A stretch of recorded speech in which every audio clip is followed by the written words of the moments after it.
Well, for more on this story, I'm pleased to be joined now by Rod Thornton from King's College London. Thank you very much indeed, sir, for talking to us once again here on France 24. As is often the case with situations like this, the American perspective and the Russian perspective are rather different. But how serious do you think the risks are if this treaty lapses completely?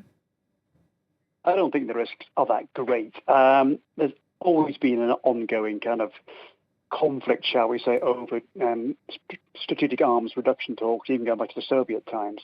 There's always been a kind of realization that neither side wants to get into an arms race that involves strategic nuclear weapons, especially because they're so expensive. Once you get into an arms race, the expense is humongous.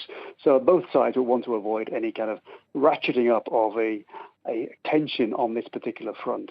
And this treaty that we heard about in that report is set to expire in 2026. Given what you've just said then, do you expect some kind of replacement to be negotiated between Moscow and Washington?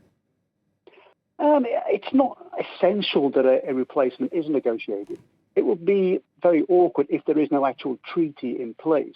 But I think both sides they do not want to, develop new nuclear strategic weapons because, as I said, they are so expensive. So I think there's a natural kind of conservativeness on both sides not to get into an arms race on this particular front, simply because, A, the consequences are so great once you do get into an arms race, but also both sides, I think, want to limit themselves to not investing huge sums in new systems, especially the Russians. Now, as sanctions imposed on Russia, Western sanctions, things like the lack of microchips, the ability for the Russian side to develop new and improved strategic nuclear weapons is very much limited.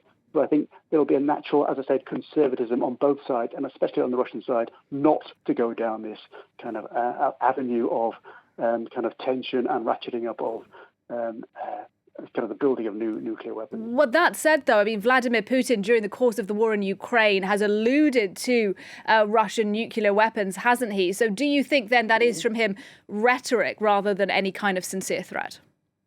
Well, we have to kind of split the rhetoric about he's talking about the use of tactical nuclear weapons, i.e. kind of battlefield nuclear weapons, kind of very small ones fired from kind of short range missiles or fired from an artillery shell.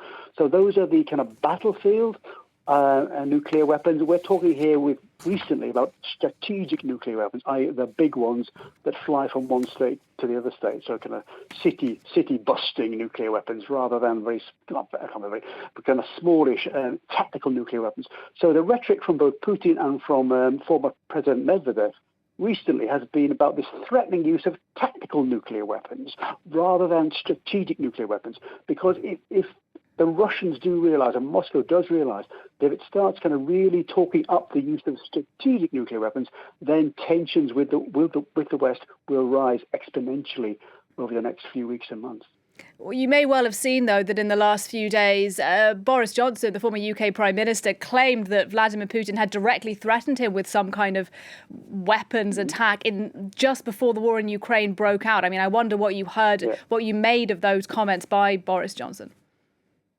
Well, I think again, it's part of the kind of the rhetoric that would have been prior to the war about threat and counter-threat, threat of kind of Western sanctions on Russia, and Putin coming back and saying what he could do to the West.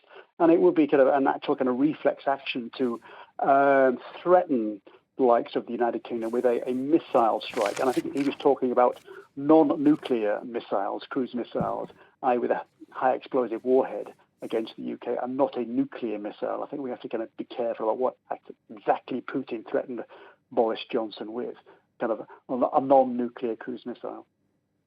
Rod Thornton from King's College London, thank you very much indeed, sir, for your time on the programme today.